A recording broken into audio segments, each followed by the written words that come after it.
अगर अपने दांत साफ नहीं किए हैं तो मैं आपको एक ब्रश दूंगा। अगर आप नहीं जानते कि ध्यान कैसे लगाया जाए तो मैं आपको ध्यान करना सिखाऊंगा।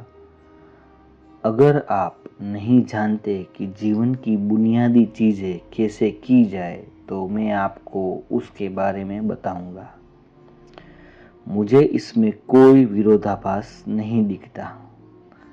भारत में आर्थिक सफलता का मतलब यह नहीं है कि स्टॉक मार्केट में कोई जबरदस्त हाथ मारा जाए।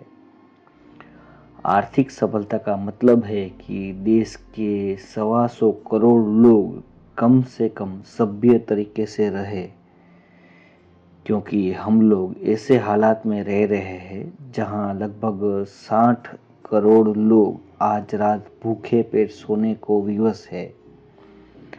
तो मुझे लगता है कि इस कोशिश में हर किसी की एक जिम्मेदारी है।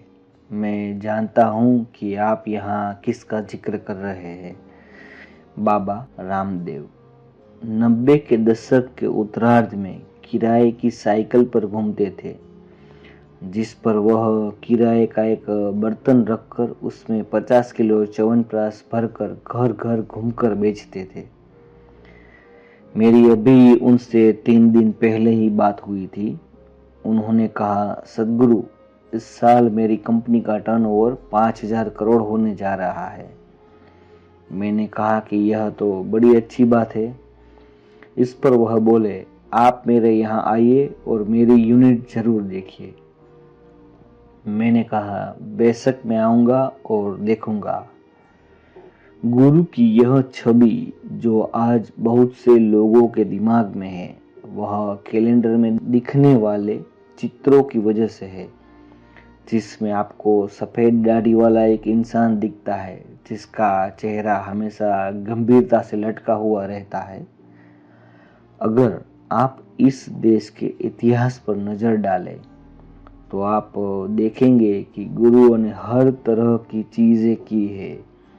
उन्होंने राजनीति की, उन्होंने व्यवसाय किया, उन्होंने युद्ध लड़े।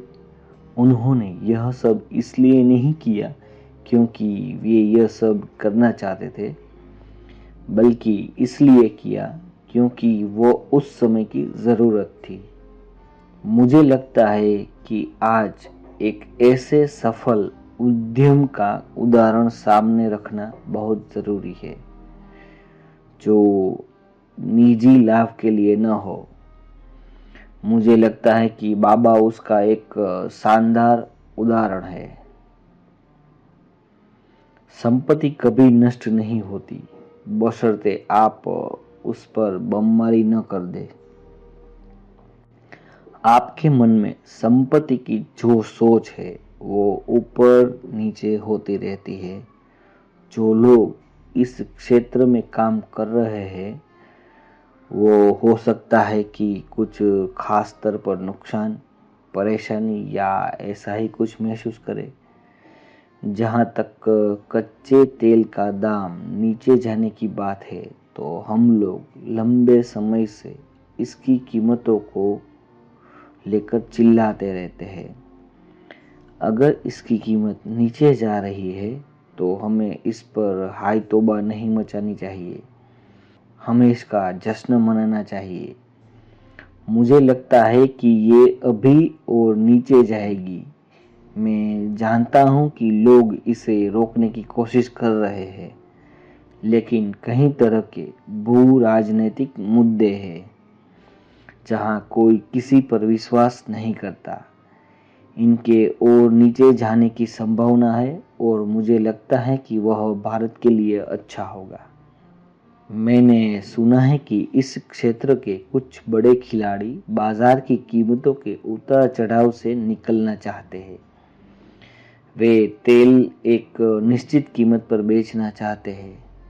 मान लीजिए कि ईरान भारत के लिए कीमत तय करता है और कहता है कि भारत के लिए तेल की कीमत $30 प्रति बैरल रहेगी। भले ही बाजार में उसकी कीमत कुछ भी हो, चाहे वो कीमत ऊपर जाए या नीचे जाए, आप उतने ही पैसे दीजिए। कुछ ऐसा ही होने जा रहा है। खासकर ईरान ऐसा करने जा रहा है क्योंकि वह लंबे समय से बाजार से बाहर है और वह देख रहा है कि तेल के बाजार में उसके प्रतिद्वंदी का दबदबा बढ़ता जा रहा है। प्रतिद्वंदी भी ऐसा जो सिर्फ आर्थिक प्रतिद्वंदी नहीं है, एक देश के तौर पर वे लोग वास्तव में धर्म के आधार पर बटे हुए हैं। इसलिए वह उस बाजार में अपना योगदान नहीं देना चाहते जहां किसी और का दबदबा हो और वही उसके फायदे उठा ले जाए। तो खासी उम्मीद है कि आने वाले सालों में कुछ ऐसा होगा जो बहुत से लोगों के लिए एक सरप्राइज होगा, जो एक स्थिरता लेकर आएगा, खासकर विकासशील देशों के लिए। क्योंकि तब हमें पता रहेगा कि अगले 1 साल, 2 साल या 3 सालों में हम किस कीमत पर तेल खरीदने जा रहे हैं।